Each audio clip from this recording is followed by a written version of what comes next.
Честита 2023 година, приятели! Днес решихме да ви подарим сигурност в интернет. Как? Като съберем на едно място най-доброто за 2022 година в тази област. Аз съм Никича, а следващите 30 минути в Натисни F1 ще ви представим лидерите сред браузерите за анонимно сърфиране, най-добрите безплатни услуги за съхранение в облак, VPN мрежи и менеджери на пароли.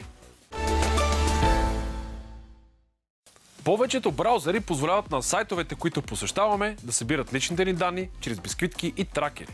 Така в мрежата за нас се знае всичко. От телефон и банкова сметка до това в кой онлайн магазин сме били най-дълго и какво обичаме да пазаруваме. В резултат получаваме таргетирани реклами и съдържание. Има и браузери обаче, които блокират тези тракери. Те гарантират анонимното ни сърфиране в интернет. Затова класацията ни именно започва с най-използвания браузър от този вид за 2022 година – Tor.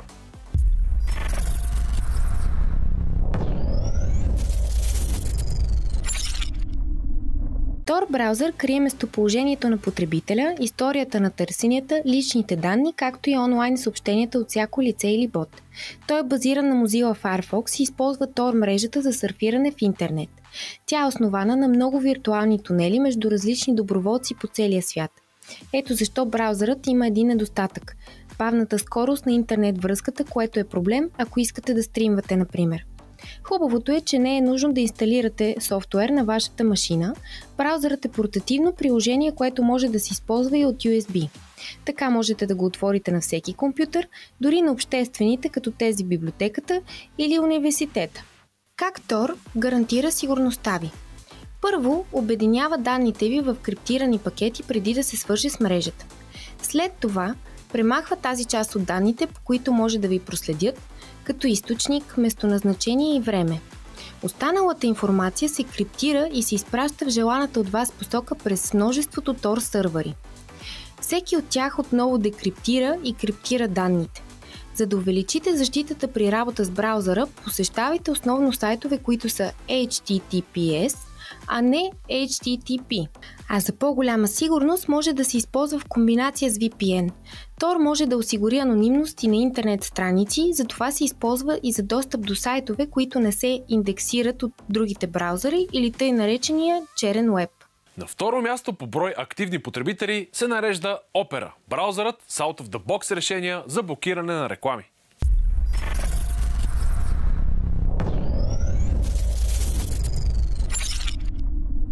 Opera идва с доста вградени инструменти, които можем да си нагласим доколко един уебсайт може да ни траква и доколко не. Всъщност, ето тук в полето за настройки, много лесно, ако отидем малко по-надолу, виждаме секция за Privacy и Security, в която в момента е чекнато това да ни блокира рекламите. Можем да чекнем да ни блокира и допълнителни тракери, които не са пряко свързани с реклами от уебсайтовете. Opera има в нея и вграден VPN, безплатен, който може да се включи ето от тук, Enable in Settings.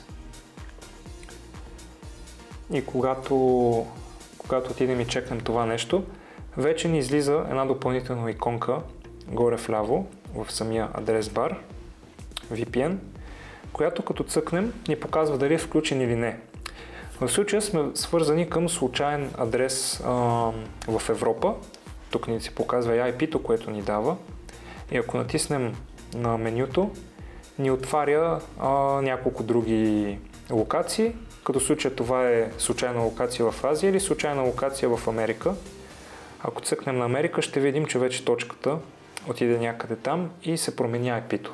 Което означава, че в момента сайтовете, в които влизаме, си мислят, че сме от Америка. И сме допълнително защитени. Третият най-използван браузър през 2022 година е Vivaldi. Той пази историята на нашето сърфиране единствено локално на устройството, от което сме го ползвали. Браузърът не разполага дори с тракинг данни, дали някой го е инсталирал, колко го е използвал и къде. Всъщност, като нищо може да се окаже, че Vivaldi взема втора позиция в класацията по брой потребители. Причината е, че тези, които го ползват, попълват анонимна анкета чрез чеклист "Аз използвам Vivaldi", но тя не е реален критерий за определяне на броя им.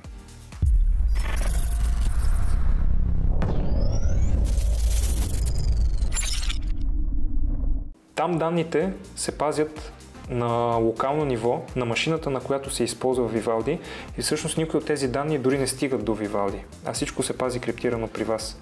От настройките отново има секция много удобна за Privacy и Security, от която има безброй много чекове какво да позволяваме на сайтовете да тракват и какво не. Като дори има няколко предефинирани, така да се ги наречем, темплейти, които позволяват на сайтовете да тракват определени неща.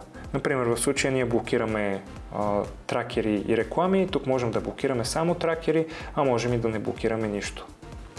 Допълнителни неща, които предприема Vivaldi, за да не разпространява данните ви на трети лица максимално, това са, например, вградени мейл клиент, в който можем да си регистрираме мейл акаунтите и да работим директно през Vivaldi чрез тях, а не да се регистрираме в разни неща, като Gmail, ABV и други подобни услуги.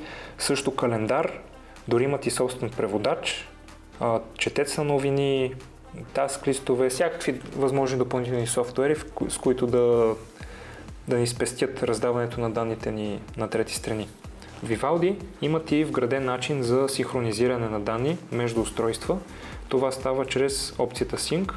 Първо се изисква да си направим акаунт, което всъщност е част от тяхното security, тъй като паролата на този акаунт участва в метода на криптиране и след като акаунтът ни е създаден, всъщност има нужда от нашата парола за криптиране. Ще зададем някаква в момента.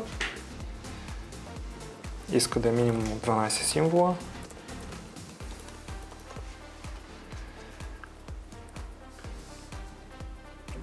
И това е готово. След като сме готови с тази стъпка, вече на други устройства, на които имаме Vivaldi, можем чрез същата парола за криптиране да синхронизираме нашите данни. Тенденцията да търсим поверителност в мрежата се забелязва дори при браузването през мобилни устройства. През 2022 година се е увеличил броят на изтеглените приложения за анонимно сърфиране през телефон. Основните характеристики на тези апликации са, че режимът инкогнито при тях работи нон-стоп по подразбиране. Там кешът се чисти много по-лесно, отколкото в класическите браузъри. Предлагат и много функции, с които да гарантират на потребителя, че е защитен. Най-използваните приложения за анонимно сърфиране за Android през 2022 година са Firefox Focus, InBrowser, Ghostery, Orbot, който е базиран на браузъра Tor.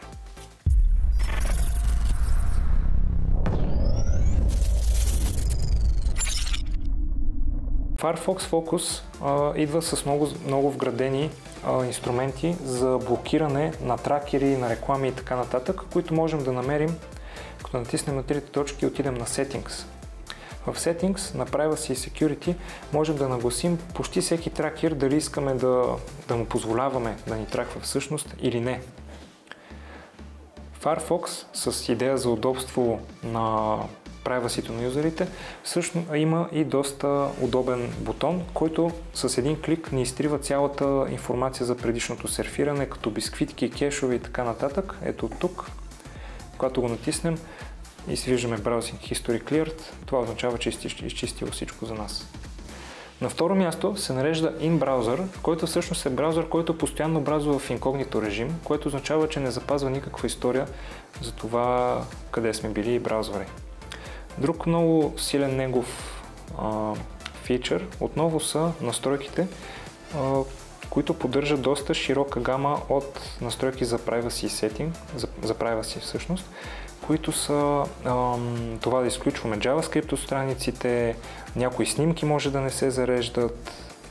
Надолу можем да видим всъщност настройки и за User Agent, което означава, че той може да симулира друг агент. В превод това би значило да симулира, че например е Chrome или Firefox и някои сайтове ще си мислят, че влизаме оттам, а не през InBrowser. Има също много удобна навигация за отворените табове, които можем да видим тук. Ако отворим ново табче и сърчнем,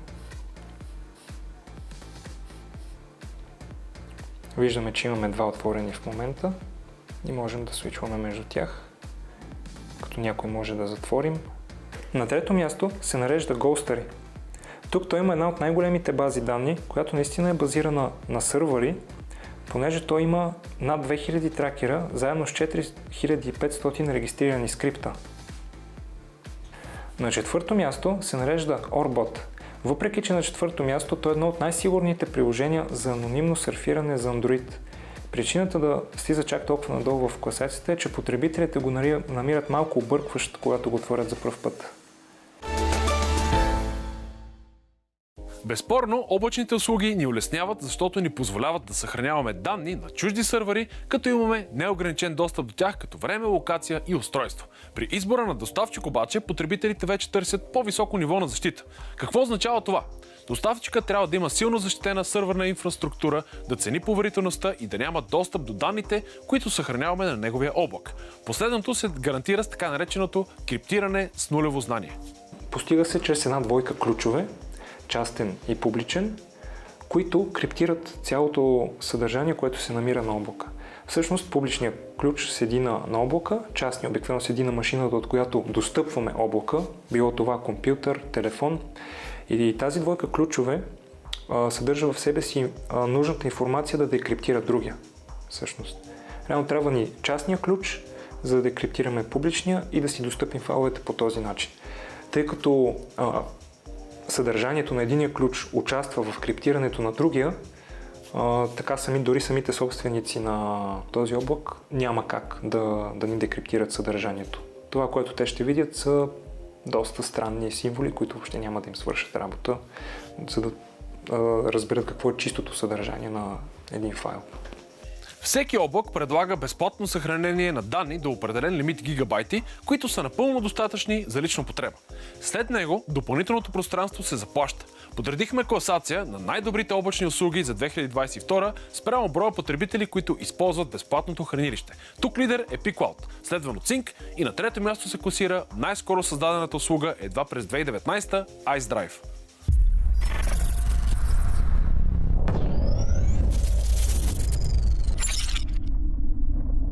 Ето тук виждаме PeakCloud, който по принцип дава 10 гигабайта при безплатния план, но в момента имаме отключени само 4, тъй като изискват няколко допълнителни стъпки, за да отключим всичките. Това са неща в техен интерес обикновено, които са да си свалим приложение, което ще ни даде 1 гигабайт, четвърта стъпка да го инсталираме на телефон и така нататък. Ако някой е заинтересован да отключи всичките 10 гигабайта, стъпките не са особено сложни. Това е основният интерфейс, като е доста интуитивен. Отстрани можем да създаваме, също имаме няколко готови папки, можем да споделяме неща от тях с линк. Прикачи файл, ни излиза прозорче, което ни подканва да качим няколко файлове. Например, ето така. И ще запазим тези 3 снимки. Вече показва, че е готово и всъщност можем да видим всичките ни снимки, които сме качили. Интересното е, че имат вграден музикален плеер, който можем да видим от този сампъл файл. Например, ако плейнем някой MP3 файл от тук,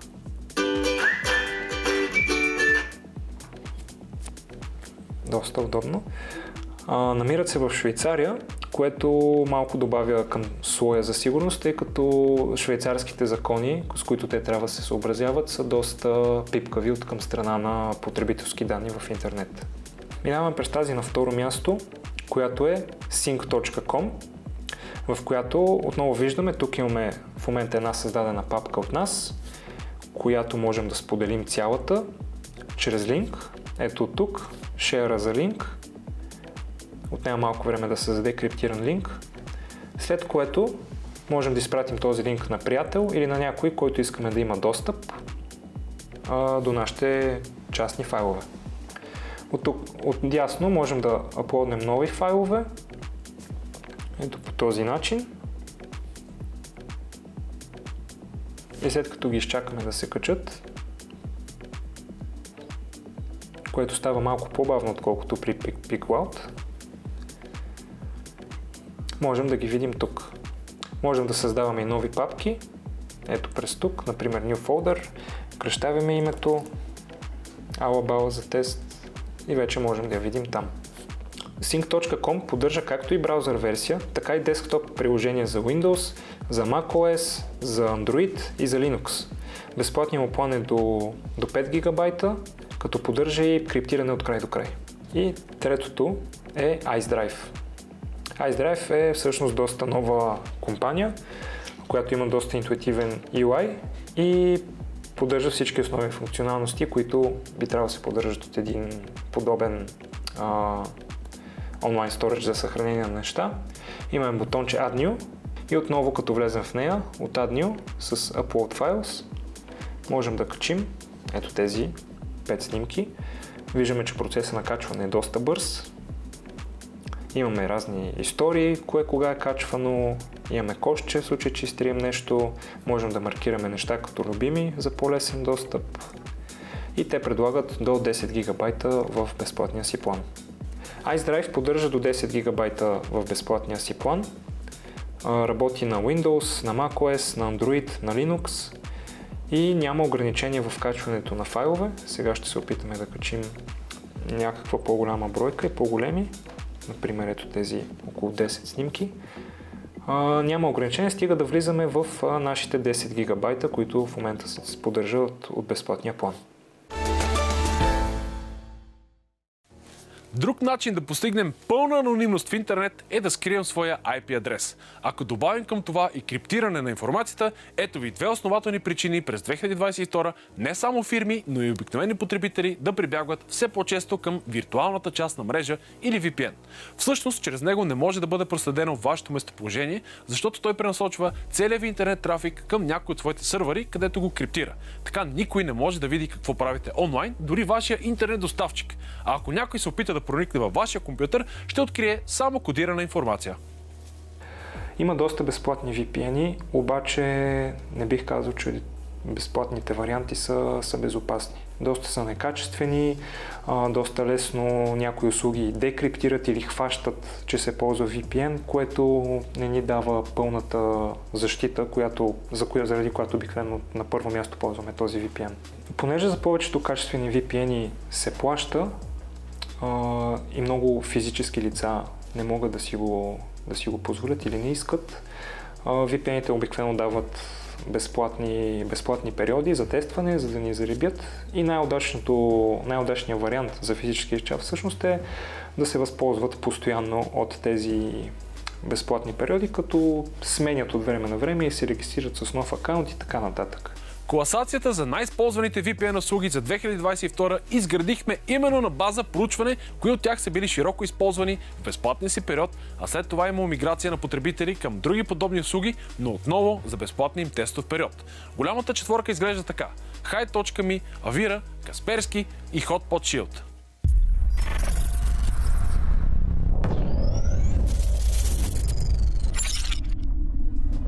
Тук виждаме HideMe, което е доста удобно решение, доста бързо се сетъпва и изглежда доста интуитивно, като позволява в безплатния си 30-дневен план до 10 гигабайта данни, които да минават през VPN-а, до едно свързано устройство, има хубава скорост от 25 мегабита в секунда, доста е силен, тъй като отключва и достатъчно залъгва много стриминг платформи, за които най-често обикновено се ползват VPN-и. Има 8 безплатни локации в безплатния план, които са от Франция, Канада, Германия. Ето тук могат да се видят всички. Останалите са заключени вече за платените премиум версии. В настройките всъщност може да се настрои и много готин kill switch, аварийно убиване. Поддържа няколко протокола, доста добри за криптиране. Тук даже са дали хубави описания за тях.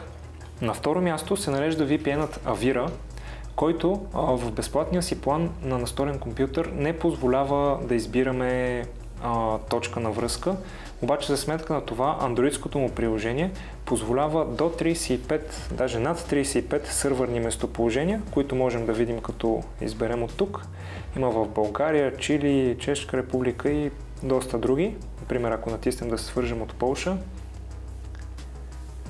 сега ще направи връзка там. Както виждаме, за безплатния период трафикът ни е до 500 мегабайта общо. Става за отключване на стриминг платформи. Много удобен за потребителя. За съжаление има ограничен брой устройства до едно в безплатния план. В платения има неограничени. В менюто можем да видим, има опция за AutoConnect, която всъщност казва, че когато се свържем, ще засече, когато се свържем към някой непознат за нас Wi-Fi, например, много често това са публичните мрежи, по молове, кафенета, където и да е. И когато е чекната, ще можем да се свържи автоматично към VPN, когато ползваме такъв Wi-Fi. Най-добрите VPN услуги редовно актуализират своите IP адреси, като за целта използват много сървъри. По този начин сайтовете нямат достатъчно време да ги сложат в черния си списък. А това гарантира на потребителя пълна конфиденциалност, като на практика го прави неоткриваем. Не всички VPN услуги обаче поддържат множество сървъри в безплатния си период. Въпреки това, потребителите ги използват заради други техни предимства, като висока скорост на тегляне, криптиране по военни стандарти и авариен прекъсвач. Такива са Kaspersky и Hotspot Shield. Тук виждаме Kaspersky VPN, който е с доста минималистичен интерфейс, почти няма какво излишно да се натиска върху него. Имаме за включване и изключване. Тук виждаме доколко мегабайта имаме като трафик, в случая в безплатния план са ограничени до 200. Скоростта е някъде около 19 мегабита в секунда, малко по-лоша от тази на HideMe. И друга причина, поради която няма какво толкова да се натиска в безплатната версия, е това, че не ни позволява да изберем наш си VPN сервер. Всъщност той автоматично се връзва към някой в България. Също така използва AES 256 битово криптиране, което е едно от най-високите класове на криптиране в днешно време. И те доста secure. На четвърто място се намира Hotspot Shield, в който в момента сме регистрирани с Basic Plan. Има тук хубави анализи на данните, показвани колко сме използвали до момента, колко е пик скоростта ни, всъщност най-високата, която можем да достигнем, която виждаме, че е изключително малко в момента, лимит от 2 мегабита в секунда. В безплатния план се поддържа само един сървър, който се намира в Съединените щати. Ако се опитаме да сменим локацията, например с някоя в Обединеното кралство, ще ни подскаже, че трябва да сме с платен план. Лимитацията на безплатния план също така е максимума данни, който можем да изразходим, са 15 гигабайта на месец. Също така работи на Windows, Mac, Android, iOS. Тези от вас, които търсят по-голяма защита в мрежата, със сигурност използват менеджери на пароли. Реално можем да създаваме все по-сложни и дълги поредици от случайно набрани символи и числа, които няма нужда да помним. Трябва да знаем само една парола, тази на менеджера, а той ни гарантира безопасно място за съхранение на всички останали. Ако я забравите или някой успее да открадне, имате полезен ход. Менеджерите предлагат рестартиране на парола през електронна поща, чрез отговор на таен въпрос или алтернативен имейл, на който се изпраща допълнителна точка за достъп. Два са най-използваните менеджери на пароли през 2022. Лидерът Bitwarden и поддръжникът му KeePass.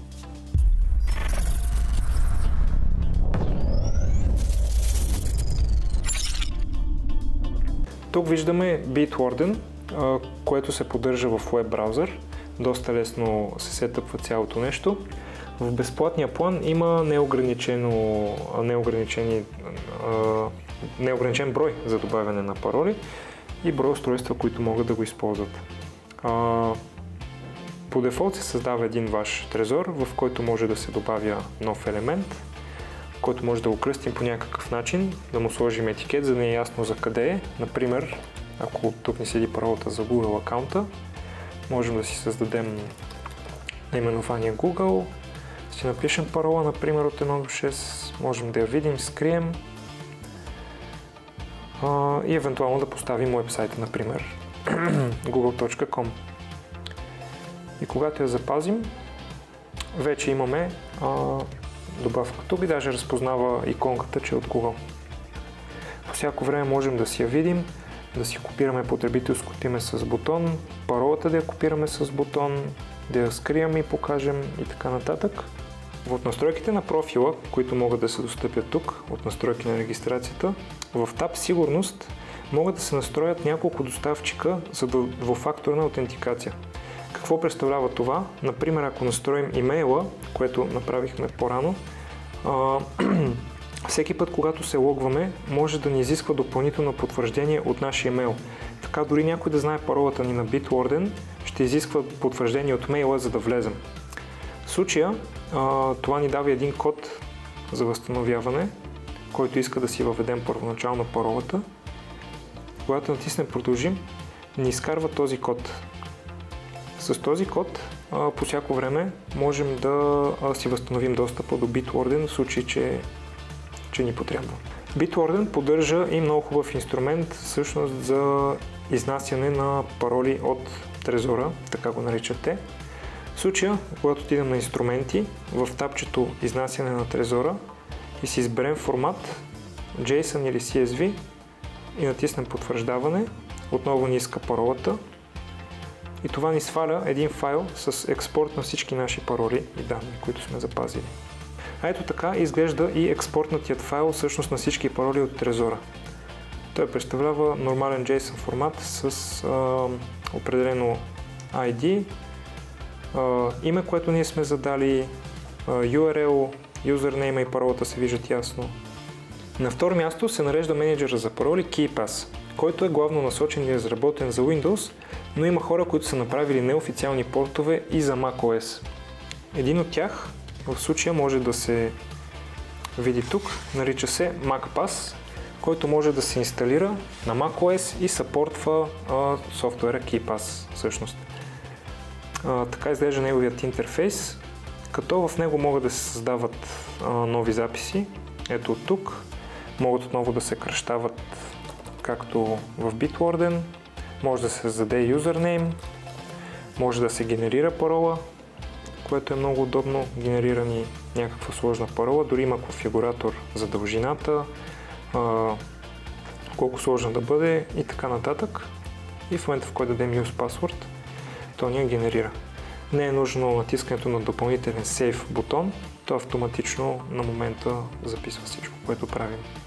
В случая на Mac системата, на Mac App Pass, който е един от портовете направен за Mac, не се поддържа обичайната двуфакторна аутентикация за пароли, но на Windows се поддържа.